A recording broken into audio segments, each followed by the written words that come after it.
Para entender esta Argentina y la caldera de diablo político que de alguna manera se ha planteado luego del 11 de agosto, hemos invitado al doctor César Kach, que solamente es doctor en Historia, sino licenciado de la Universidad Autónoma de Madrid, alguien que ha trabajado mucho sobre el tema de los partidos políticos, también es miembro del CONICET, y bueno, queremos saber su opinión con respecto a cómo ve él este panorama. César, ¿cómo te va? Hola Ricardo, ¿cómo estás? Bueno, 11A finalizó, resultado aplastante, vamos a octubre. Sí, yo creo de que el duelo que tuvo lugar en las PASO podría ser pensado en términos de dos grandes, puede ser pensado en términos de dos grandes coaliciones, ¿no? La coalición peronista, que uno genéricamente podríamos decir una coalición nacional popular, tiene componentes muy heterogéneos.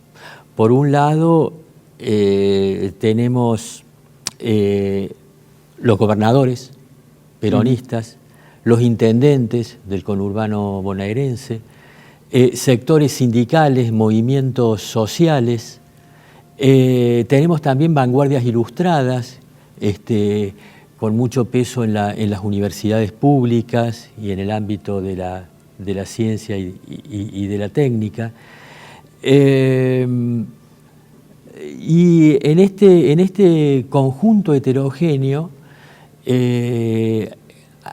hay una batalla pendiente, ¿no? En el sentido de que no sabemos quién de estos diversos sectores va a lograr imponer su predominio, ¿no?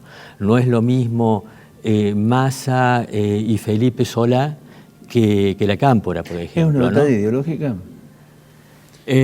Bueno, dentro de esta amplia coalición que a la postre resultó victoriosa, hay sectores, sí, desde luego, sumamente ideologizados, pero hay otros que no, ¿no? Hace un rato charlábamos fuera de cámara acerca de el papel del azotismo cordobés, ¿no? El hecho de que el del azotismo aparentemente estaría incluido dentro de esa coalición. Y bueno, en realidad, si hubo un exponente del neoliberalismo en Córdoba, fue justamente José Manuel de la Sota. Es decir, a tu juicio, ¿pueden existir hoy dos derechas, la que gobierna y la que eventualmente puede llegar a gobernar? Bueno, yo creo de que es difícil clasificarla en términos ideológicos estrictos. Lo que podríamos denominar la Liga de Gobernadores peronistas, tenemos desde peronistas más moderados o modernos, tipo Schiaretti, a señores feudales, tipo Gildo Infran, ¿no? Esta coalición incluye sectores de izquierda peronista. Podríamos pensar, por ejemplo, en el movimiento Evita, pero también tiene individuos que no tienen nada que ver con el peronismo, y tiene también toda una playa de oportunistas caracterizados por su agnosticismo ideológico, ¿no? Digamos, sectores que en realidad lo que buscan es también lucrar y sacar provecho en cualquier gobierno. Frente a esta coalición heterogénea, cuyo predominio a su interior es aún incierto, tuvimos la coalición oficialista. Yo diría que ha sido una coalición entre sectores neoliberales, republicanos y desarrollistas, pero dentro de la misma, la hegemonía finalmente la impusieron los tecnócratas neoliberales, ¿no? Y quizá Peña haya sido un ícono justamente de este grupo. Sí. Es uno quizás de los mayores responsables de la derrota, o sea, tanto Marcos Peña como Durán Barba, ¿no? Claro. Y lo que sí es notable, desde el punto de vista del contraste entre ambas, es, digamos, en realidad para la coalición oficialista para los sectores que predominan, no digo que sean todos, porque también ha incluido intelectuales del progresismo liberal, digamos. Yo creo que el ideal es una sociedad de mercado, ¿no? Es decir, una sociedad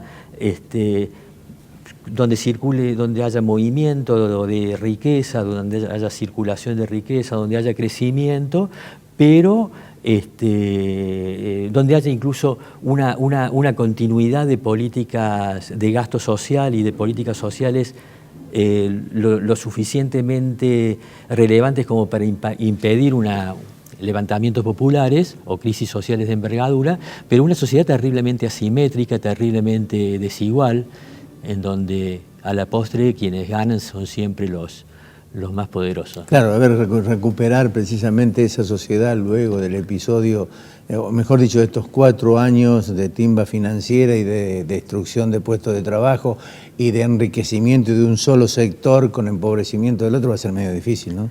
Claro, porque a la postre, y es lo que estamos hoy constatando empíricamente, digamos, bajo quizá nuevos formatos o modalidades, el predominio de la patria financiera, ¿no? Exactamente, el predominio de la patria financiera. Lo que pasa es que en la Argentina la sociedad es también una sociedad muy corporativa, ¿no? Con una textura muy corporativa. Es decir, cada grupo y subgrupo defiende sus propios intereses sectoriales a rajatabla, muchas veces de modo absolutamente inflexible, sin tener demasiado en consideración lo que podríamos denominar el bienestar común, ¿no? Sí. Yo creo que alguna vez, no sé si alguna vez te conté, Ricardo, pero es un ejemplo de sociedad corporativa. Hace muchos años, cuando era el conflicto entre taxistas y remiseros, sí, yo volvía del aeropuerto de Pajas Blancas y había una pared pintada con una inscripción que decía remis o muerte, ¿no?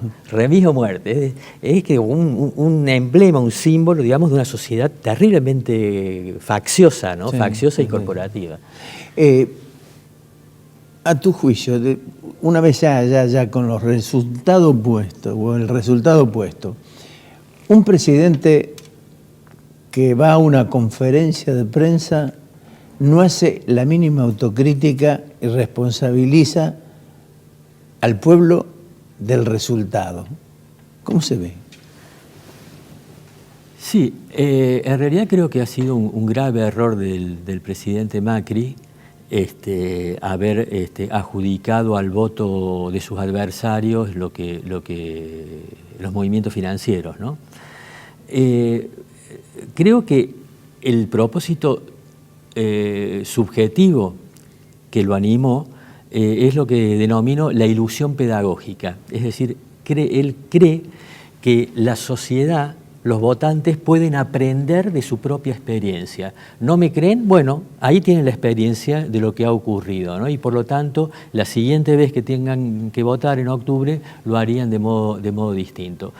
Pero es una ilusión pedagógica, porque la gente seguramente va a reforzar su voto en las elecciones de octubre. Primero porque la gente no aprende solamente de lo que diga una autoridad superior por un acto determinado, sino de que la valoración trasciende ese episodio.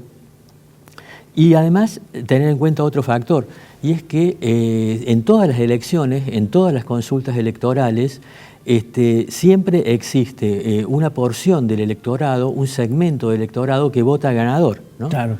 El voto ganador, claro, ¿no? Es claro, algo que supone una gratificación interna subjetiva. Voté al que ganó. Me quedé con esa idea de ilusión pedagógica. Quizás eso funcione en países normales, no como la Argentina. Particularmente cuando es un país exitista, es decir, vincular digamos, a un argentino por un voto, echándole o haciéndole responsable de lo que ocurrió al día siguiente, me da la impresión que en lugar de captar la ilusión pedagógica se transforma realmente en una rebelión contra el propio presidente. Sí, yo creo que termina potenciando el voto bronca. El voto bronca. ¿No? Y eso me parece que es lo más importante, ¿no? O sea, en esa tenida, ¿no? Sí, ahora, un gran interrogante que se abre a partir de ahora es si vamos a estar asistiendo a un juego político cooperativo entre el gobierno y la oposición o no. Y yo creo que eso es bastante relevante. Yo, en la cultura política argentina en general no ha sido marcada por juegos cooperativos. Eran juegos no cooperativos entre los diversos actores, ¿no? Al respecto, se suele aplicar o hacer referencia a un juego que se llama el juego del dilema del prisionero, ¿no? El juego del dilema del prisionero imagina dos personas que son detenidas a raíz de un delito, un robo, por ejemplo. La policía las coloca en celdas aisladas, no se pueden comunicar entre sí, y entonces cada uno de los prisioneros tiene tres posibilidades. Tiene la posibilidad de decir, nosotros hemos sido los que hemos cometido el robo, pero posibilidad que descartan porque dicen, no, a lo mejor el otro dice que lo cometí yo, no él, ¿no? Claro. Al final los dos se terminan inculpando mutuamente, y las penas son las máximas para ambos, ¿no? El castigo, los dos son castigados. En cambio, si hubiesen tenido más confianza entre ellos, los dos se hubiesen callado y no hubiese habido pruebas para condenarlos. Excelente definición. Por eso la política argentina se inspira en gran medida en esta lógica del dilema del prisionero, que supone una cultura política basada en que descansa en la falta de confianza recíproca entre los diversos actores, y los resultados son siempre los peores.